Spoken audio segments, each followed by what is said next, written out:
Buenos días a todas y todos nuestros amigos de Ananta Yoga Sin Fronteras. En muchas partes pues vienen siguiendo nuestro canal. Poco a poco hemos ido creando ya también una comunidad que compartimos con otros colectivos en América Latina, en Europa, en Estados Unidos. Les agradecemos su apoyo, que se inscriban en el canal de Ananta Yoga Sin Fronteras. Nos ayudará muchísimo que toquen ahí la inscripción y la campanita.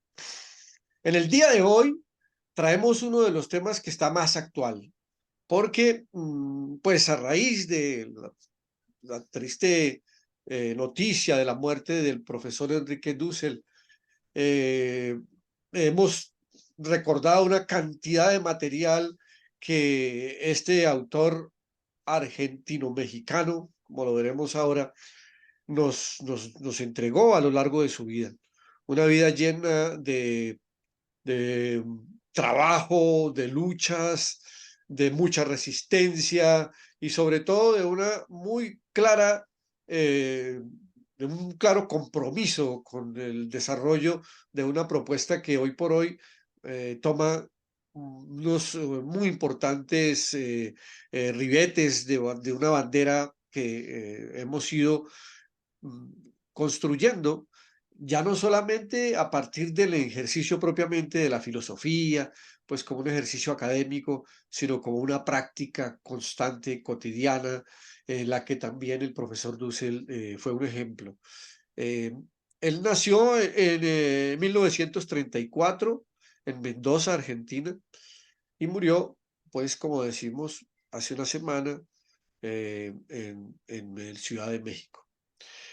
Para conversar sobre ese tema, pues estamos con nuestra colega, amiga, compañera de trabajo y también colega filósofa, Ana Asprea, que está en Buenos Aires, cerca de Buenos Aires, y que además pues ha tenido una cercanía muy interesante con el tema del profesor Dussel, ya toda vez que es editora, y allí hubo una relación que pudo haber crecido, pero no se dio, y sin embargo todas las personas que trabajan contigo, Anita, allá en Buenos Aires, o, los grandes amigos, pues han estado seguramente muy cercanos, involucrados en la posibilidad de hacer de la obra completa del profesor Enrique Dussel pues uno de los esfuerzos editoriales más grandes, creo yo, que va a tener seguramente en este tiempo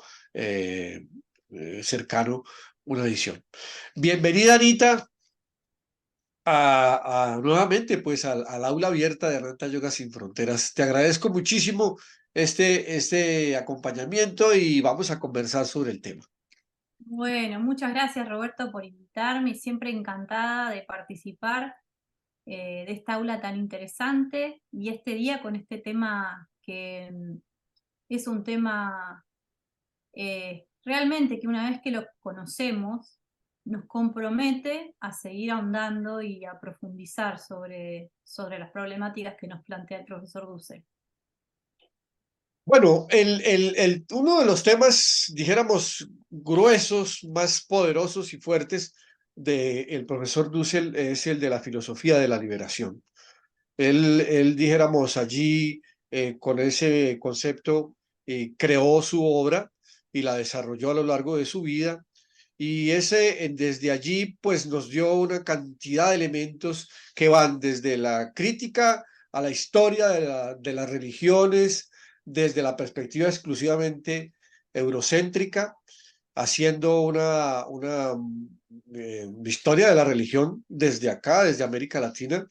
Yo estudié en la Universidad Santo Tomás y aquí pues hubo una difusión muy amplia de su obra que sirvió de base para todo el tema de la teología de la liberación y otros conceptos que pues poco a poco también han ido cobrando fuerza. Y al mismo tiempo hizo una crítica supremamente importante para el pensamiento latinoamericano al elaborar, desarrollar un concepto que lo llamaron el giro decolonizador. Escribió un texto muy interesante que reunió a toda una generación, como él mismo la denominó, que le permitió crear las bases de una filosofía auténticamente latinoamericana, en una crítica a la modernidad, a la posmodernidad, en una crítica que él denominó la transmodernidad. Está consignada en una cantidad muy importante de títulos que no los vamos a narrar hoy. Felizmente hay varias reseñas, muchos periódicos de circulación pues, nacional en todos los países de América Latina. Y la Claxo acaba de hacer un homenaje muy importante a la memoria del profesor eh, Enrique Dussel. Y además de eso, pues también, fíjate, yo no conocía esa faceta que la abordé ahora, y es que él estaba en los últimos años trabajando de la mano del gobierno mexicano en la construcción pues de toda una escuela de pensamiento político. De manera que el profesor Dussel nos lleva a una conversación muy profunda, muy fecunda y muy actual. Y también desde la Sí, perspectiva que estamos, perdona, ¿sí? no, que justamente la cuestión de la actualidad es algo que es muy interesante en él, porque a raíz de una preocupación genuina que ha tenido, y es cuál es el lugar de cómo no ser un traidor de clase siendo filósofo, cuál es el lugar que vamos a dar a la marginalidad cuando pensamos la filosofía.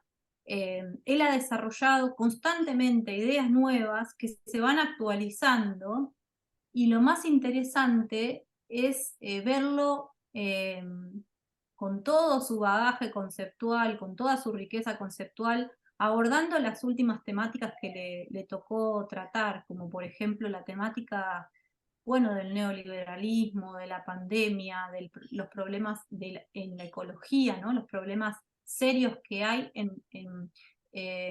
como consecuencia de que el ser humano ha siempre puesto el acento en la ganancia y nunca en la convivencia o en la sobrevivencia de lo viviente, digamos, ¿no? Y ese aspecto es un aspecto también muy interesante, muy rico, que vale la pena tomarnos el rato de rescatar, porque, como decía antes, tiene un nivel de actualidad que es preciso escuchar. Correcto. Y sobre todo, Anita, desde luego, nosotros entendemos y así lo explicitamos en nuestras conversaciones. Aula abierta tiene un carácter de difusión, no es una, no es una cátedra académica de largo aliento, dijéramos, de hacer cátedras de 2, 3 horas, que hacemos también en Ananta, pero para otros temas, sino más de crear la inquietud en los participantes, en los que nos ven en directo, los que nos siguen, los que nos ven entre semana, para los temas propiamente de yoga, pero también de otros temas. Por eso lo llamamos Ananta Yoga Sin Fronteras, porque vamos a poder observar, por ejemplo, en esta temática que tú señalas, cómo esta reflexión filosófica toca los elementos básicos de una mirada muy distinta desde la perspectiva de la cultura entendida eh, como un rizoma, como un Como un respeto, trabajo ¿no? Como un respeto también. con un Un respeto trabajo de, mutuo, sí, trabajo entre pares, con la construcción y del pensamiento profundo que en toda la humanidad debe observar parado, dijéramos, desde la mutua comprensión de los estados en los que está desarrollando su propia historia. yo creo que su filosofía puede ser un aporte interesante para el rizoma del yoga, justamente por esto, por cómo él combate desde lo más profundo los sistemas filosóficos que buscan la universalización, que la universalización, ya lo dicen, cómo se constituye la palabra, es un solo verso, digamos, ¿no? Es una sola narración de las cuestiones, que es antropocéntrica y también eurocéntrica. cuando en realidad el profesor Dussel lo que dice es que los que quedamos excluidos, los que somos excluidos de ese relato universal, y no somos atendidos, son culturas avasalladas, son culturas sobre las que se está no preguntando, se está no construyendo, se está no escuchando. Y yo creo que un poco la apertura que propone el el pensamiento rizomático justamente es este, ¿no? El de volver a escuchar, el de volver a nutrirse y el de volver a relacionarse con diferentes aspectos y perspectivas de la existencia, de los modos de vivir, ¿no? Y bueno, en esto me parece que el profesor Dussel puede hacer un gran aporte a todo esta gran red de personas que estamos intentando abrir el pensamiento a otra cosa. Desde luego, el enfoque crítico, dijéramos, que fue uno de los elementos que más contribuyó, a los que más contribuyó el profesor Dussel, porque enseñó desde muy joven a mirar las cosas críticamente. Y él, pues, a lo largo de su vida estuvo viviendo, se fue hasta Israel, vivió con palestinos para tomar el tema que está en este momento, con toda la actualidad, y compartió con ellos muchos elementos del enfoque crítico, en el que fue aflorando poco a poco su crítica, porque vivió también en Europa, estudió en París, estudió con los alemanes, y se dio cuenta que pues la construcción de ese pensamiento estaba basada específicamente en un enfoque, eso, universal, visto desde un único punto de vista. Sí, Y él se resulta planteó pues el que tema de la pluriversalidad del pensamiento, o sea, sí, y hacer la ruptura. sí, él hace un aporte en esta cuestión de cómo elige, ¿no? Él elige su recorrido. Él en un momento está acá en Argentina, él es hijo de personas trabajadoras y en el momento en que le llega una beca y le corresponde ir a Europa a estudiar, él trabaja el pensamiento de Aristóteles. Y yo creo que ahí hay un momento en el que él se da cuenta que la filosofía es una traidora de clase, que la filosofía está siempre pensando en la aristocratización del pensamiento, digamos, cuando Aristóteles piensa en la política, ¿no? ¿Qué dice? Bueno, la polis se constituye de hombres, bueno, ya ahí queda afuera la mujer, el niño, el esclavo, el extranjero, ¿no? Pero bueno, todavía tiene un ideal de igualdad. Y dice, la polis se constituye de hombres que son iguales y que todos pueden mandar y obedecer, ¿no? Pero hay una aporía en la política, una primera aporía, algo que no se puede resolver. Y dice, pero unos son más excelentes que otros. Cuando Aristóteles dice esto, ya se mete en la pata de los caballos y no puede salir más de esta cuestión que había planteado primero de una igualdad rotunda. Y empieza a haber una aristocracia, que es la que está posibilitada para gobernar y para mandar. Yo creo que Dussel se da cuenta de esto y por eso elige irse a Israel. Él no se va a Francia a seguir estudiando, él se va a Ajá. Israel y va y se dedica a ser carpintero y conversa con gente que son obreros en Nazaret. Y allí lo que resuelve pensar es que en realidad la historia no habría que empezar a contarla desde Grecia, habría que empezar a contarla desde el pensamiento semita, porque Grecia lo que hace es explicar la historia a partir del ser. Y el pensamiento semítico lo que hace es tratar de narrar la historia a partir de la nada. Y esto no es inocente, este punto de partida no es inocente, porque el punto de vista semita lo que hace es favorecer al común, favorecer a los de abajo, favorecer a, a lo que él, digamos, a los que él quiere defender, que son estos excluidos, que son esta periferia de lo que es el colonialismo europeo. Entonces es muy interesante su elección. Ya desde muy joven él se sitúa en un lugar político determinado para constituir su filosofía.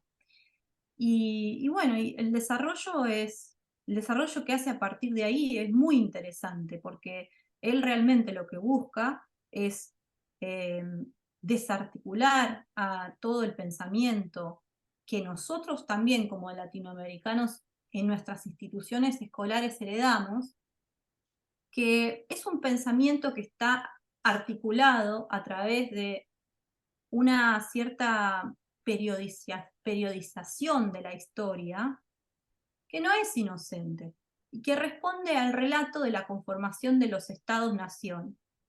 ¿Sí? Entonces, ¿por qué? ¿Por qué la escuela responde a ese relato, ¿no? Esa periodización de la historia en donde en realidad lo que se valora de la historia es cómo se va consolidando el Estado, ¿no? Es ya una cuestión velada política en solamente pensar que la historia empieza en Grecia, la Edad Media fue un momento oscuro, y la modernidad fue el momento de la iluminación y del despertar de las ideas y de la razón. Dussel dice que esto es falso, y que todo este relato es falso, y lo único que hace es justificar este eurocentrismo, y que en realidad la modernidad no solamente es cruel, sino que además es mentira que es racional, es totalmente irracional. Y en la irracionalidad es donde está el terror de la modernidad, donde se da el terror y la oscuridad de la modernidad, digamos, ¿no? Que es uno de los puntos que él trabaja con más insistencia, ¿no? Como para demostrarnos a los latinoamericanos que de alguna manera eh, es necesario para poder aparecer, para poder existir en la historia, en otra historia, hacer el relato de otra manera y empezar desde otros puntos de origen, digamos, ¿no? Desde pensar a la historia desde otras eh, reflexiones y desde otras puntos de anclaje, digamos, ¿no? Que no sea siempre la constitución de la ciencia, la constitución del Estado, modificar totalmente la epistemología, los puntos de partida desde los cuales nosotros pensamos. Es un pensamiento muy radical. ¿A vos qué te parece, Roberto? No, pues me parece absolutamente clave porque realmente es la visión unívoca de la historia, ¿no? Que tiene un desarrollo lineal, que es lo que él precisamente critica. Es decir, no podemos observar la historia como la que, bueno, reconocen que allí estaban los chinos y los indios de la India, ¿no? Y alguna gente de Mesopotamia y los egipcios, pero eran pueblos muy atrasados, eran pueblos que elaboraron algunas cosas, pero no lograron superar lo que después fue realmente la síntesis y el origen del primer filósofo nació en Grecia. Y pues bueno, Tales de Mileto y Platón, Aristóteles, Sócrates, y después de eso vino, incluso el profesor Dussel señala, pues solamente ni siquiera toda Europa, después también desecharon a ellos y quedaron los alemanes, los franceses, y alguito por ahí le dieron a los italianos o algunos otros pensadores pues a Roma. Pero era una visión lineal de la historia, unívoca.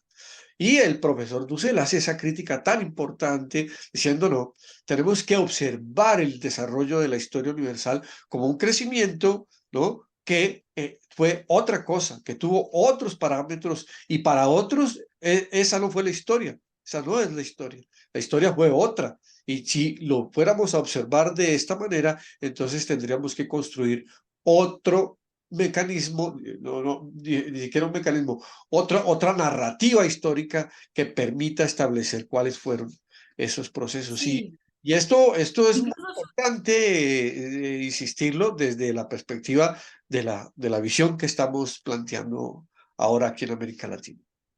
Perdón. sí, incluso no solamente la perspectiva histórica, él también dice que esta forma de entender el desarrollo, que es la falacia de la modernidad, el tema del desarrollo, ¿no? El Que des- coloca a los que no son europeos, esa cultura tan evolucionada y desarrollada que nació en Grecia, que tiene ese origen, que es como el aura, ¿no? De la aurora del pensamiento, ¿no? El aura que se manifiesta a lo largo de la historia y que desarrolla, que le da la posibilidad a la idea de desarrollarse. es ese concepto mismo del desarrollo el que coloca en un binomio al subdesarrollo, ¿no? Exacto. Y todo lo que no es el desarrollo es el subdesarrollo. Usted fíjese que es una palabra que para Latinoamérica ha sido una palabra dilapidante, ¿no? El tema este de ser considerados siempre como países subdesarrollados, del tercer mundo, ser nombrados así, ser colocados siempre en ese lugar, ¿no? De que tenemos que alcanzar a Europa, tenemos que llegar a ser como Europa, ¿no?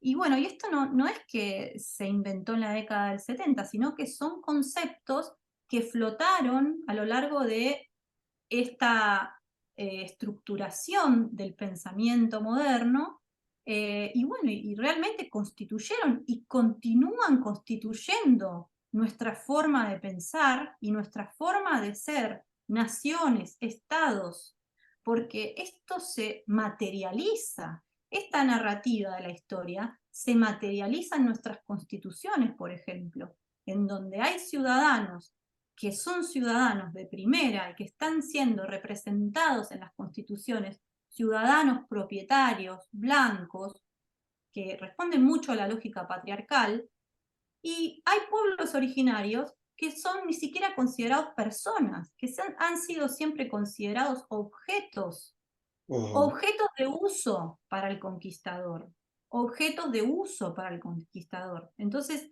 todas estas reflexiones de la filosofía de la liberación hace que no podamos volver atrás. Nos abren los ojos de una manera que nos generan un compromiso que es irreversible en relación a empezar a prestar atención eh, en cómo se constituye la democracia. ¿Quién es el demos de la democracia? ¿Quién es el pueblo que está construyendo la democracia? ¿Quiénes son los excluidos? ¿Quiénes quedaron afuera? ¿Quiénes fueron los explotados? ¿Quiénes son los que están siempre al margen? Y acá es donde surgen diferentes luchas de estos pensamientos de la filosofía de la liberación, que son muy interesantes y tienen varios representantes. Yo cuando empecé a leer la filosofía de la liberación no empecé por Dussel, empecé por una filósofa que se llama María Lugones y Ajá. que trabaja el tema del patriarcado y de la conformación de la idea de mujer. Es una apuesta teórica muy interesante y ella es como una sucesora de todo este pensamiento de la filosofía de la liberación.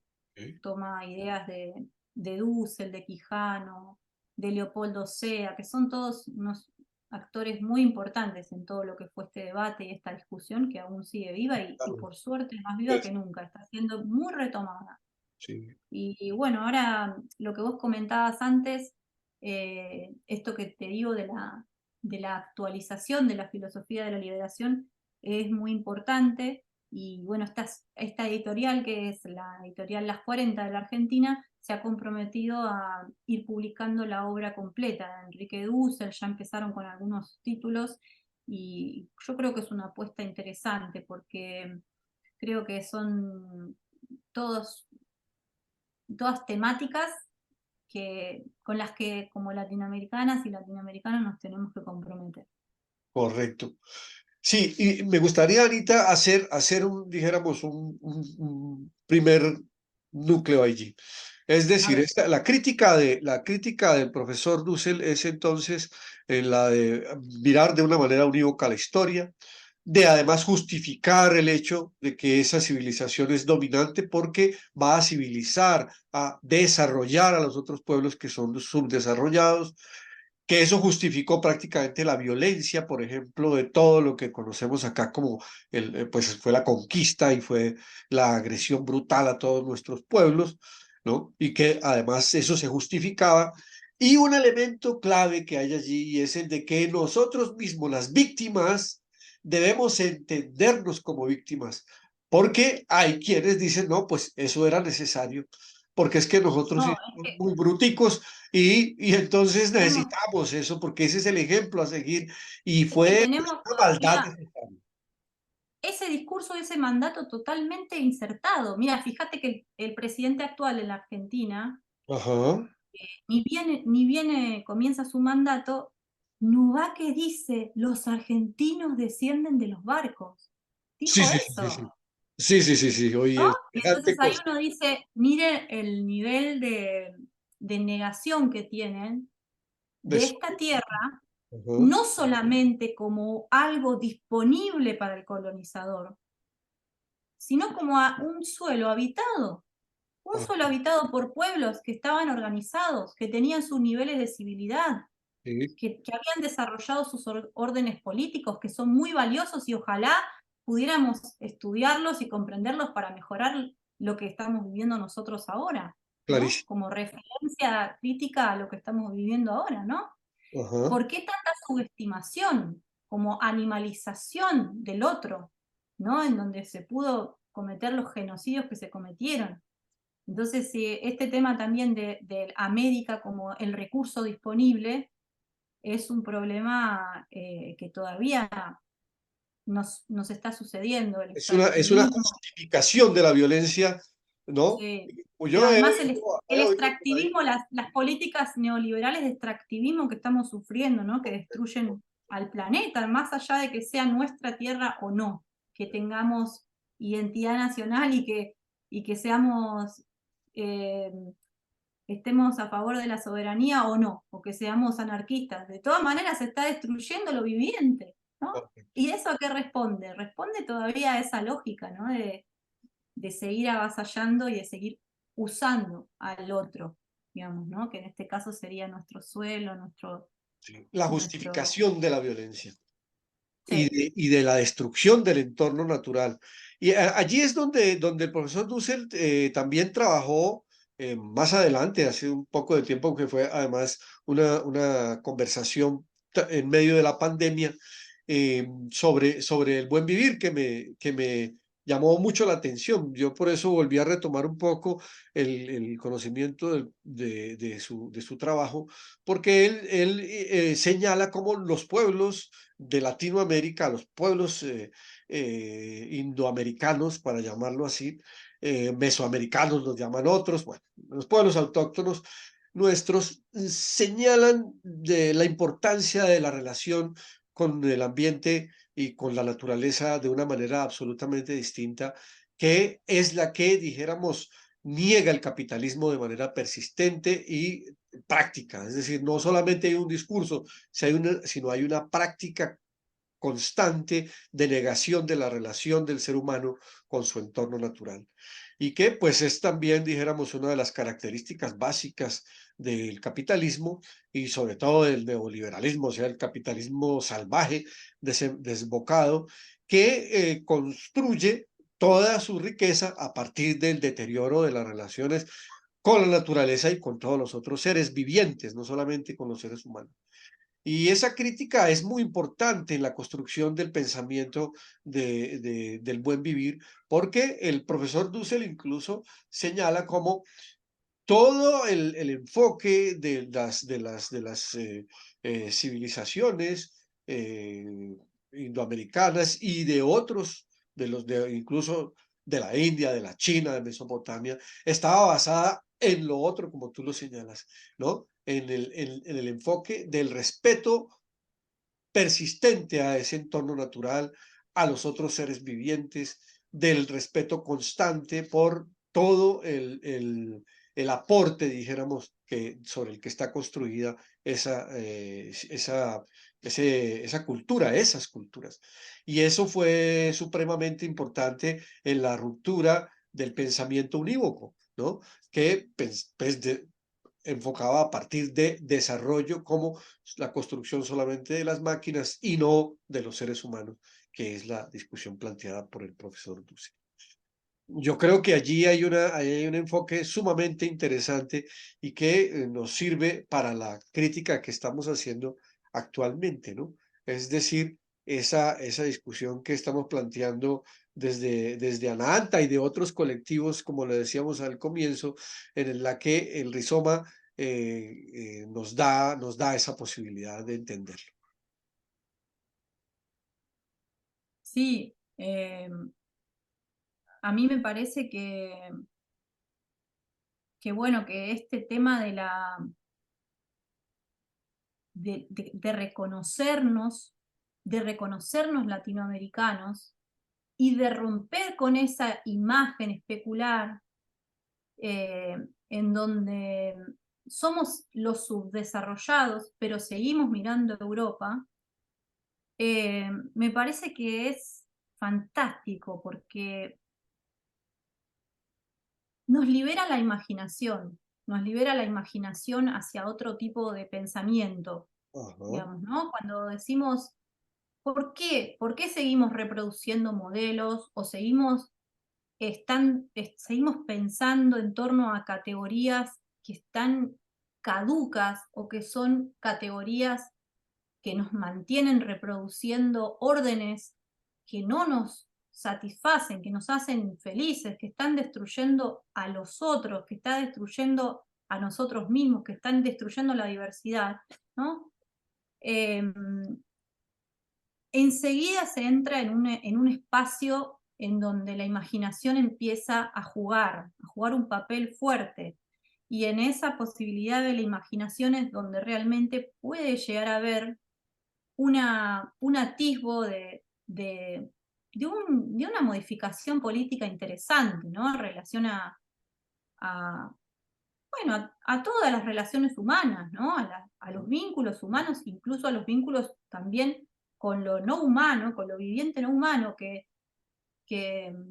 bueno, que es muy importante comenzar a, a tratar de imaginar de otra manera, porque realmente, bueno, estamos llegando a unos límites, ¿no? Ah, Acá también el profesor Dussel decía, habría que colocar el freno a todo en esto. este momento, correcto. eh, ¿No?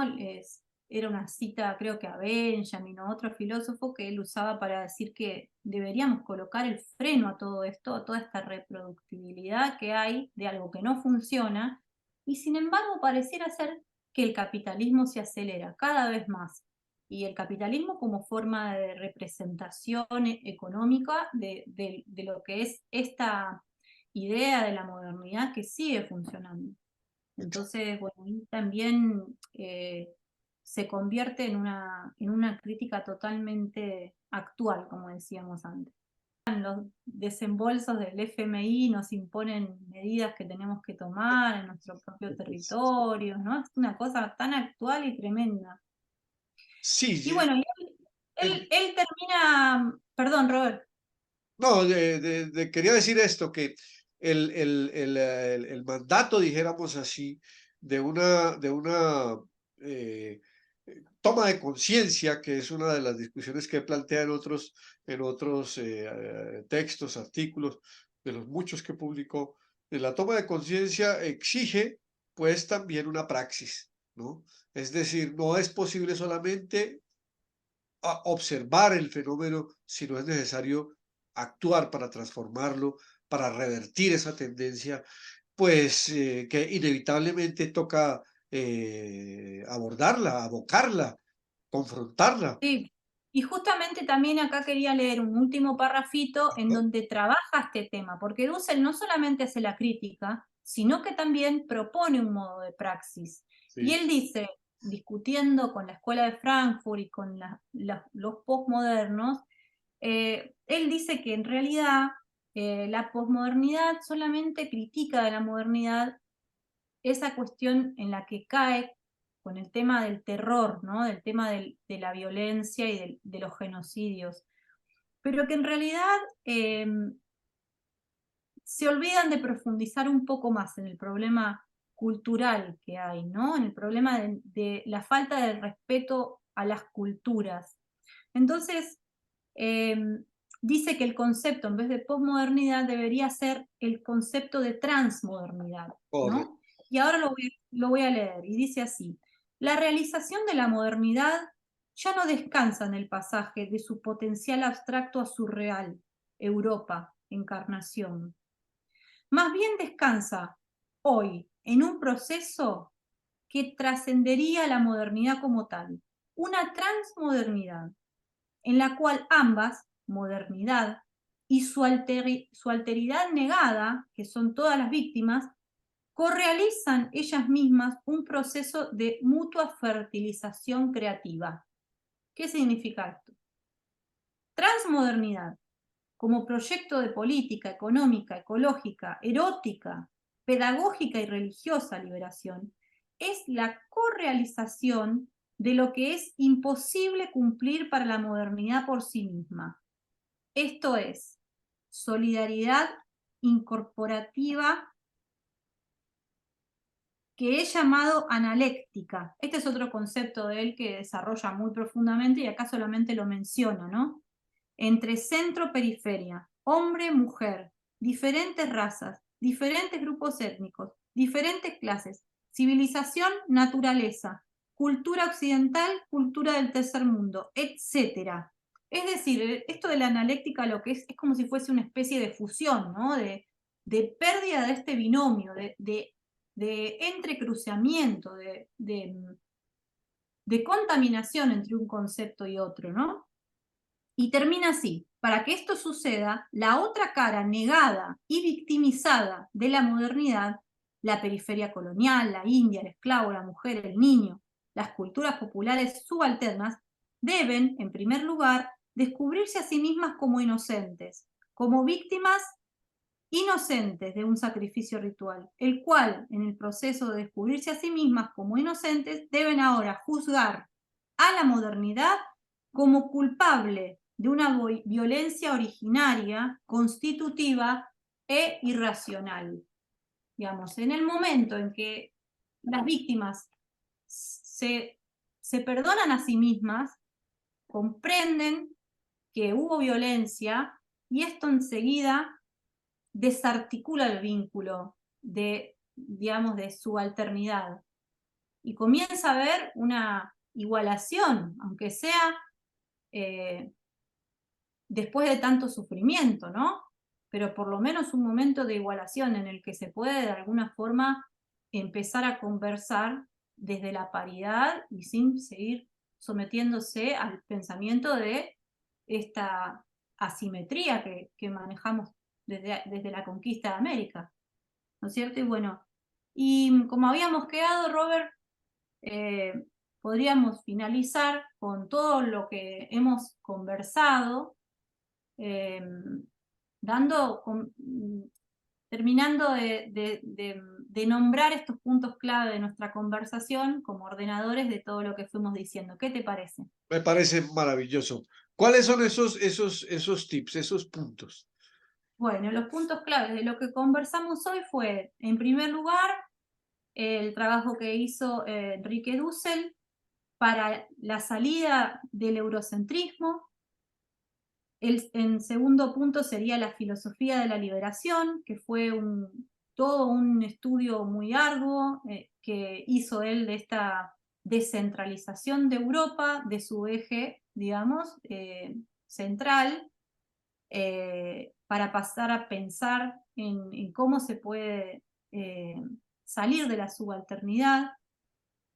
Después el otro punto fue el punto en que conversamos sobre el otro, ¿no? Sobre la figura del otro y cómo el otro es el espejo que necesita Europa para autolegitimarse, para identificarse consigo misma, ¿no? Y para esa figura del otro, Dussel trabajó mucho el pensamiento de Levinas, que es un filósofo que se dedica a pensar la figura del otro, ¿no? Después, otro punto que también conversamos y que es importantísimo en su filosofía es desentrañar y desocultar el lado oscuro de la modernidad, ¿no? Después, pensar por fuera el proyecto europeo. Otro momento del desarrollo de su pensamiento fue todo digamos, la lectura novedosa que hace de Marx, la vuelta a Marx, ¿no? Y por último, sus trabajos de teología de la liberación, de los que Robert tiene mucha información y ha trabajado mucho esas temáticas. También la temática de la interculturalidad. Y bueno, todas todas las culturas, digamos, en este último punto de la interculturalidad, para Dussel deberían ser tomadas como iguales, ¿no? Y dejar de pensar que hay una cultura dominante o que hay una cultura mejor que otra para realmente terminar por abolir la opresión cultural, que es algo que todavía no sucede, digamos. Así Yo que eso creo, sería. sí, a mí me parece excelente ese resumen, Ana, porque la verdad es que la discusión como la hemos venido señalando desde distintos puntos y para retomar nuestro enfoque desde la perspectiva del yoga y del rizoma, ha ido buscando, dijéramos, estas puntos de apoyo desde la perspectiva de la filosofía, desde la esencia, dijéramos, de una mirada en este caso, desde Latinoamérica e incluso que ha servido para la crítica a otras formas de manifestación de ese espíritu hegemónico que a veces ciertas culturas tienen, ¿no? ¿No? La China tuvo durante mucho tiempo un espíritu hegemónico, hoy está creciendo, en la propia India también, que dijéramos quieren a toda costa desarrollar un concepto unívoco, por ejemplo, en este caso del yoga, ¿no? Decir, bueno, esto es lo único que hay, aquí está el origen y somos nosotros los únicos que tenemos la verdad revelada sobre la ejecución de estas técnicas y cómo se deben desarrollar. Y entonces hay quienes en América Latina pensamos que aquí también se ha desarrollado no solamente un aspecto de lo que conocemos hoy como yoga, que está bien, sino que además de eso, en América Latina se ha desarrollado también toda una cultura que tiene unos enfoques, por ejemplo, desde una perspectiva, para llamarlo así, psicofísica, espiritual también, ¿no? Que tuvo sus propios desarrollos acá y que deben ser reconocidos. Y en ese sentido, el enfoque de transculturalidad nos sirve muchísimo porque nos permite hablar de tú a tú, de igual a igual, reconocer que aquí ha habido también un desarrollo muy importante de una forma de entender, ¿no? Ese conocimiento ancestral y desarrollarlo de acuerdo a nuestras propias condiciones, a nuestras propias posibilidades, ¿no? Toda esta discusión que ha venido impulsando Matías, nuestro colega en Redoma, lo que ha venido impulsando también el profesor Roberto Simoes, ¿no? En yoga indócil, ¿no? El yoga malandro, como lo llama él, que recupera, ¿no? A los oprimidos, que recupera la raíz misma del yoga y de la meditación como un instrumento de liberación y no de sometimiento y de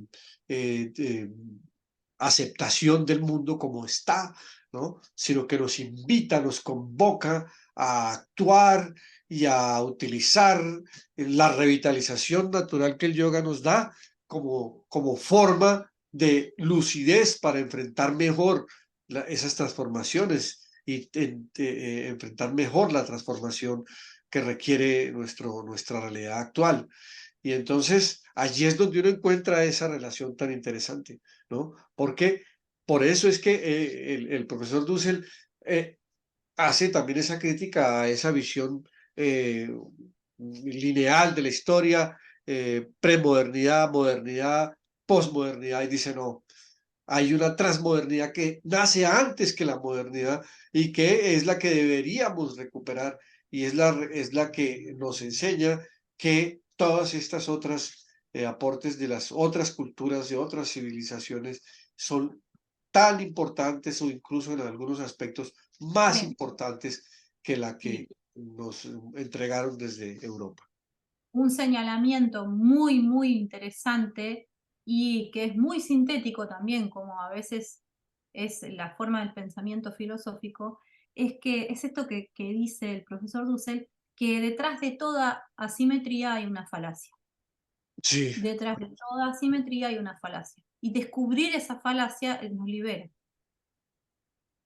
exacto, exacto. Entonces también esta síntesis se puede aplicar también a las cuestiones que estamos descubriendo en el mundo del yoga, que tienen que ver con estos abusos en la relación maestro-discípulo, ¿no? En todas estas asimetrías, en las conformaciones fraudulentas de organizaciones que en realidad lo único que buscan es jerarquizar, y volvemos a lo mismo, Y, re- siempre, y reproducir siempre, las formas más violentas de dominación claro, y no sacar a flote los elementos liberadores que tiene una cultura, una disciplina o una filosofía como la filosofía yógica, ¿no?